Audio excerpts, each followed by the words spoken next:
பவுல் உள்ள இருந்து சொல்ற, இவன் வெளியில இருக்கிறான், உள்ள இருக்கிறவன் சொல்றான், நீ உயிரை மாய்த்து கொள்ளாத, எல்லாருமே இங்கதான் இருக்கிறோம், நீ ஏன் கவலைப்படுற, அது கர்த்தர் உன்னைய ரட்சிக்கிறதுக்கு வச்சிருக்கிற வழின்னு சொல்லி ஒரு பெரிய அற்புதம் செய்யற, ஒரு அற்புதத்தை ஆண்டவர் அங்க காட்டுற.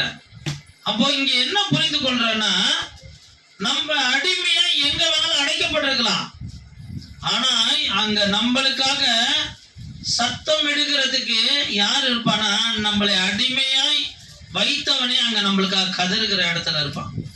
அல்லேலூயா. நம்மளை யார் அடிமைப்படுத்தினானோ அவனே அங்க கதறுவான், ஐயோ இவனுக்கு நான் இப்படி ஒரு பொல்லாப்பு செய்துட்டேனேன்னு சொல்லி. அந்த நேரத்தை கொண்டுட்டு போய் பவுலுக்கு காயத்துக்கு அவ்வளவு அடிகள் வாங்கின அந்த காயங்களுக்கு கூட மருந்து போடல யாரும். அந்த காயங்களை கழுவி விட்டு அதுக்கப்புறம் மருந்து போட்டதா வேதம் சொல்லுது பவுலுக்கு.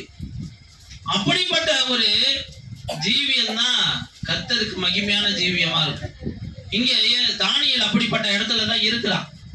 ஆனா நீங்களும் நானும் இன்னைக்கு எப்படி இருக்க கூடாதுங்க, ஒரு சாதாரண அற்ப சொற்பமான பிள்ளைகளா இருக்க கூடாது. தானியேல் தந்த ஒரு பெரிய குவாலிட்டி என்னன்னா, 3 வேளையும் முழங்கால நிக்கிற குவாலிட்டி. அப்படிப்பட்ட மனிதனாய் நீங்களும் நானும் வாழும்போது ஜெயம் நிச்சயமா வருங்க. நம்மளை எந்த ஒரு சிங்க கெபில போட்டாலும் அந்த சிங்கங்களின் மாயை கட்டுகிறதுக்கு என் இயேசு வல்லமை உள்ளவரா இருக்கிறார். அல்லேலூயா. சரி, இந்த வசனத்தை அப்படியே படிங்க. ராஜா கெபின் கிட்ட வந்த போது துயர சித்தமாய் தானியேலை கூப்பிட்டு, தானியேலே, ஜீவனுள்ள தேவனுடைய தாசனே, நீ இடைவிடாமல் ஆராதிக்கிற உன் தேவன் உன்னை சிங்கங்களுக்கு தப்புவிக்க வல்லவராய் இருந்தாரா என்று தானியேலை கேட்டான். அப்பொழுது தானியேல், ராஜாவே, நீர் என்றும் வாழ்க, சிங்கங்கள் என்னை சேதப்படுத்தாதபடிக்கு தேவன் தம்முடைய தூதனை அனுப்பி அவைகளின் வாயை கட்டி போட்டார். அதே வாய், அது ஏன் என்றால் அவருக்கு முன்பாக நான் குற்றமற்றவனாய் காணப்பட்டேன், ராஜாவாகிய உமக்கு முன்பாகவும் நான் நீதி கேடு செய்ததில்லை என்றான். பாருங்க, தானியேல் சொல்றான், நான் அவருக்கு முன்பாக, அது ஏன் என்றால் சிங்கங்களின் வாயை கட்டி போட்டதுக்கான காரணம் என்னன்னா, நான் அவருக்கு முன்பாக குற்றமற்றவனா இருக்கேன் ஆண்டவரே, ராஜாவே, உனக்கும் நான் நீதி கேடு செய்யவே இல்லை. எந்த ஒரு மனுஷனுங்க தேவனுக்கு முன்பாக, இயேசுக்கு முன்பாக உண்மையுள்ளவனா இருந்தானா, குற்றமற்றவனா இருந்தானா, இந்த மனிதர்களுக்கோ எந்த ஒரு ராஜ்யத்துக்கோ குற்றவாளியா அவனுக்கு குற்றவாளியா நிக்க மாட்டான், அவனை குற்றமே கண்டுபிடிக்க முடியாது. நீங்களும் நானும் இருக்க வேண்டிய ஒரு பெரிய குவாலிஃபிகேஷன் எங்க இருக்குதுன்னா, உங்களுக்கும் இயேசுக்கும் இடையில ஒரு பரிசுத்த பாண்ட் இருக்குதா, இல்ல உங்களுடைய ஆத்மாவே உங்களை குற்றப்படுத்துமா? யோசிச்சு பாருங்க. நான் சரியா ஜெபிக்கிறேனா 3 வேளையும், நான் அந்த ஆண்டவரோடு பேசுகிறேனா, மற்ற எத்தனை பேர் என்னை நோக்கி என்ன வேணாலும் புலம்பலான காரியத்தை கொண்டு வந்தாலும் அந்த புலம்பலை நோக்கி பார்க்கறேனா, அந்த புலம்பலின் மத்தியில என் இயேசுவை நோக்கி பார்க்கறேனா? நீங்களும் நானும் எப்படிப்பட்ட ஆவிக்குரிய வாழ்க்கை வாழ்றோம்? வேத வசனத்தை சரியா படிக்கிறது இல்ல, சரியா ஜெபிக்கிறது இல்ல, சரியா ஆராதிக்கிறது இல்ல, சரியான முறையில கர்த்தரோடு நடக்கிற அனுபவம் நம்மள்ட்ட இல்ல. ஆனா இனிமேல் அப்படி இருக்காதீங்க. இது யாருக்கும் கிடைக்காத ஒரு பொக்கிஷம் உள்ள வார்த்தை இந்த சபையில நம்ம சொல்றது. ஏன்னா அது எனக்கு என்னுடைய வாய் தான் பேசுது, எனக்கே அது ஆச்சரியமா இருக்கும். என்னுடைய வாய் பேசிக்கிட்டு இருக்கதான் நீங்க பாக்குறீங்க, என் சிந்தனை ஆச்சரியப்பட்டு கொண்டு இருக்கிறத, என் இருதய சிந்தனைகள்லாம் வியப்பாய் பார்க்கறத உங்களுக்கு தெரியாது. அது என்னால மட்டும்தான் அதை அந்த காரியத்துல களி கூற முடியும். கர்த்தர் என்னோடு பேசுறாருன்னு நான் விசுவாசிக்க முடியும். அதனால நீங்களும் நானும் இந்த உலகத்துல உள்ள எல்லா மனிதனை காட்டிலும், உலகத்துல உள்ள எல்லா ஆசீர்வாதங்களை காட்டிலும் கர்த்தருடைய பாதையின் மேன்மை உங்க வாழ்க்கையில அது குறையவே குறையாதுங்க. எல்லாமே அற்று போயிடும். ஒரு வீடு ஆஸ்தி அந்தஸ்து சேர்த்து வைக்கணும், ஒரு 10 வீடு கட்டணும்னு ஆசைப்படுறீங்களா? கட்டிடுவீங்க. ஆனா அது உங்களுக்கு திருப்தியை தராதுங்க, அது உங்களுக்கு சமாதானத்தை தராது, அது பயத்தை தான் கொண்டுட்டு வரும். இப்போ நகை ரேட் எல்லாம் ஏறிட்டுன்றாங்க. எவ்வளவு நகையை நீங்க சேர்த்து சம்பாதிச்சு வைங்களா? ஒண்ணுமே அதனால ஒரு பிரயோஜனம், அதுல ஒரு சந்தோஷம் சமாதானம் வருமானு கேட்டா பயம்தான் வரும். ஒரு 10 15 பவுன் 20 பவுன் நகையை போட்டுக்கிட்டு ஒரு மகள் தனியா போக முடியுமா அந்த நாட்டுல? எங்க எத்தனை பேர் கூட போனாலும் அதுல ஒரு பயம் இருக்கும். புரியுதுங்களா? அதனால பணம் காசு பொண்ணு பொருள் நம்மளுக்கு பயத்தை தான் கொண்டுட்டு வரும். ஆஸ்தி நம்மள பயத்தை தான் கொண்டு வரும். ஆனா கர்த்தருடைய பாதை நம்மளுக்கு பயத்தை கொண்டு வராது, மேன்மை மகிமையும் கொண்டு வரும். அல்லேலூயா. அதனால கர்த்தருடைய வழியில நடங்க, நிச்சயமா அது நம்மளுக்கு ஆசீர்வாதமா இருக்கும். கடைசியா ஒரு வார்த்தை சின்னதா சொல்லி முடிச்சிடறேன். லூக்கா எடுத்துங்க 15ஆம் அதிகாரம் எடுங்க. லூக்கா 15ஆம் அதிகாரம் 17வது வசனத்துல இருந்து வாசிங்க. 17வது வசனத்துல இருந்து வாசிங்க. அவனுக்கு புத்தி தெளிந்தபோது அவன் என் தகப்பனுடைய கூலிக்காரர் எத்தனையோ பேருக்கு பூர்த்தியான சாப்பாடு இருக்கிறது, நானோ பசியினால் சாகிறேன். நான் எழுந்து என் தகப்பனிடத்திற்கு போய் தகப்பனே பரத்துக்கு விரோதமாகவும் உமக்கு முன்பாகவும் பாவம் செய்தேன். இனிமேல் உம்முடைய குமாரன் என்று சொல்லப்படுவதற்கு நான் பாத்திரன் அல்ல.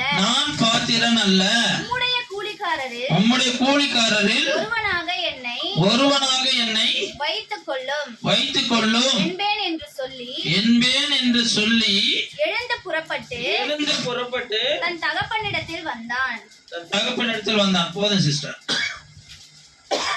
இங்க 2 பேரை பத்தி தெரியும்.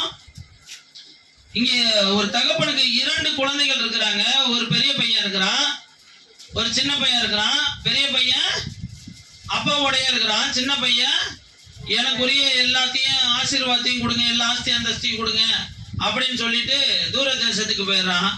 அந்த இடத்துல இருந்தாவது பரவாயில்ல, அவன் தூர தேசத்துக்கு போயிட்டு தன் ஆஸ்திகளை எல்லாத்தையும் வேசிகளோடு செலவழித்து போட்டுட்டு தன்னுடைய வாழ்க்கையில உள்ள எல்லா தகப்பன் கொடுத்த ஆசீர்வாதங்களை இழந்து போட்டுட்டு வீணா போய் வரான். ரிட்டர்ன் வந்து திருப்பி தகப்பன்ட்ட கேட்கிறான். நான் எங்க தகப்பன்ட்ட கேட்கல, போய் ஒரு எல்லாமே அழிந்த பிறகு ஒரு குடியான அந்த ஊர்ல உள்ள ஒரு மனுஷன்ட்ட போய் ஒட்டி கொள்றான். எனக்கு வேலை கொடுங்க, சாப்பாடு கொடுங்கன்னு சொல்லி. அப்ப அவன் பண்ணி மேய்க்க விட்டுறான். பண்ணி மேய்க்க போகும்போது கூட புத்தி தெரியல. ஆனா அந்த பண்ணி மேய்க்கிற தின்ற அந்த தவிட தின்ன ஆசைப்படுறான். அதை சாப்பிடக்கூட அவனுக்கு அங்க உள்ள வேலைக்காரங்க கொடுக்கல. அப்ப அவன் பசியினால் இங்க சாகுறேன்னு சொல்லி வேதனையோட உச்ச கட்டத்துக்கு போய் ஆண்டவரை நோக்கி பார்க்கறான், அப்பாவை நோக்கி பார்க்கறான்.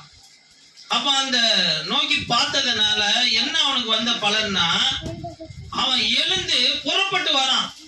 இன்னைக்கு புறப்பட்டு வந்த உடனே தன் தகப்பன் ஓடி போய் அவனை கட்டி அணைச்சு முத்தம் கொடுத்து, அவன் உருவம் அழிந்து போன அளவுக்கு அவன் வேதனையோட உச்சக்கட்டத்துல இருந்தாலும் தன் தகப்பன் அவன் வர்றது எழுந்து வரான்னு அவனுடைய உள்ளம் இங்க பூரித்து போயிருக்கு.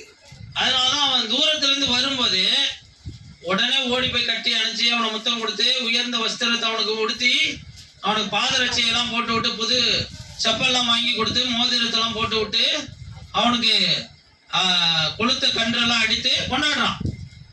இப்படிப்பட்ட ஒரு சந்தோஷத்தை அங்க பார்க்க முடியுது.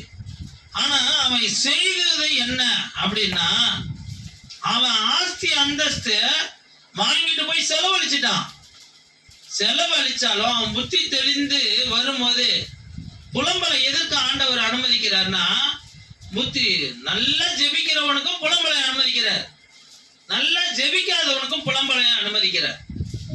இங்க யார் நல்லா ஜெபிக்கிறவன்? பெரிய பையன் நல்லா ஜெபிக்கிறவனா இருக்கான், அப்பா கூடயே இருக்கிறான். ஆனா ஜெபிக்காதவன் யாரு? தன்னுடைய அப்பா சேர்த்து வச்ச ஆசீர்வாதத்தெல்லாம் வாங்கிட்டு போனவன் யாரு? இந்த சின்ன பையனா இருக்கான். அப்ப இவனுக்கு ஒரு புலம்பல் வருது. இந்த புலம்பல் அவன் வாழ்க்கையில ஒரு புத்தி தெளிவுக்கு நேரம் கொண்டுட்டு வருது. தன் தகப்பனை பார்க்கணுன்ற எண்ணத்தை அங்க உண்டாக்குது. இன்னைக்கு அப்படிதான் புத்தி தெரிந்த ஒரு புலம்பல் வருதுன்னா நம்ம என்ன செஞ்சிடக்கூடாது, ஒரு நெருக்கம் வருதுன்னா இயேசுவை நோக்கி பார்க்காம எங்கேயோ நோக்கி பார்த்துட்டு போயிடக்கூடாது, அந்த புலம்பலையே பார்த்துட்டு போயிடக்கூடாது. அதுல உங்களுக்கு தீர்வே கிடையாது. இன்னைக்கு தானியலுக்கு நல்லா ஜெபிக்கிறவன் தானியல், அவனுக்கு ஒரு புலம்பலை அனுமதிச்சார். ஆனா அந்த புலம்பல் எங்க வரலங்க, அவன் வாழ்க்கையில ஜெயமாதான் வந்துச்ச ஒழிய ஜெயம் இல்லாம வரவே இல்லை. அப்போ ஆஸ்தியை வாங்கிட்டு போய் தன்னை அழிச்சுக்கிட்டு வீணா போனவன் இயேசுவை நோக்கி பார்த்தாலும் அவனுக்கு உயர்ந்த வஸ்திரத்தையும் ஆண்டவர் போத்துறார். இங்கே ஜெபத்துல நல்லா தேறினவனையும் ஆண்டவர் சிங்கங்களுக்கு தப்பி வச்சு அங்க ராஜாவால கனப்படுத்தப்பட்டு அவனை எதிர்த்த அத்தனை பேருமே திருப்பி அவனை மட்டும் இல்ல, அவனை எதிர்த்தவங்களை மட்டும் போடல சிங்க கபில, அவன் ஒட்டுமொத்தமான குடும்பத்தையும் தூக்கி போட்டான் அந்த சிங்க கபில. இப்போ நம்மளை எதுக்குற, உன்னை தொடுகிறவன் என் கண்மணியை தொடுகிறான்னு வேதம் சொல்லுது. ஆனா நம்ம இன்னைக்கு புலம்பல் மத்தியில இருந்தாலும் யாரை பார்க்கறது இல்ல, இயேசுவை நோக்கி பார்க்கறது இல்ல, இயேசுவை நோக்கி பார்க்கறது இல்லை. அதனாலதான் நம்மளுடைய புலம்பல் என்ன செய்யல, ஆனந்த களிப்பாய் மாறவே இல்லை. உங்க வாழ்க்கை ஆனந்த களிப்பாய் மாறணும்னா தயவு செய்து சொல்றதை கேளுங்க. இயேசுவை நோக்கி பார்க்காம எதை நோக்கி பார்த்தாலும் உங்களுக்கு விடுதலை கிடையாதுங்க. இயேசுவை நோக்கி பார்க்காம எதை நோக்கி பார்த்தாலும் உங்களுக்கு விடுதலை கிடையாது. அதுல புலம்பிக்கிட்டு தான் இருப்பீங்களே ஒழிய உங்க புலம்பல் மாறவே மாறாது. இயேசுவை நோக்கி பாருங்க. ஏன்னா இயேசுதான் ஒரு மனுஷனுடைய பாவங்கள், அக்கிரமங்கள், சாபங்களுக்காக மாத்திரம் அவரு ஜீவனை கொடுக்கல, நீ படுகிற எல்லா அவமானத்திற்காகவும் அவர் ஜீவனை கொடுத்திருக்கிறார். எல்லா உன்னை நிந்திக்கிற எல்லா பிரச்சனைக்காகவும் ஜீவனை கொடுத்திருக்கிறார். உன் சரீரத்தில் இருக்கிற வியாதியின் கூறுகளுக்கு நேராய் தன் ஜீவனை கொடுத்திருக்கிறார். உன் பலவீனத்துக்கு நேராய் அவர் ஜீவனை ஒப்பு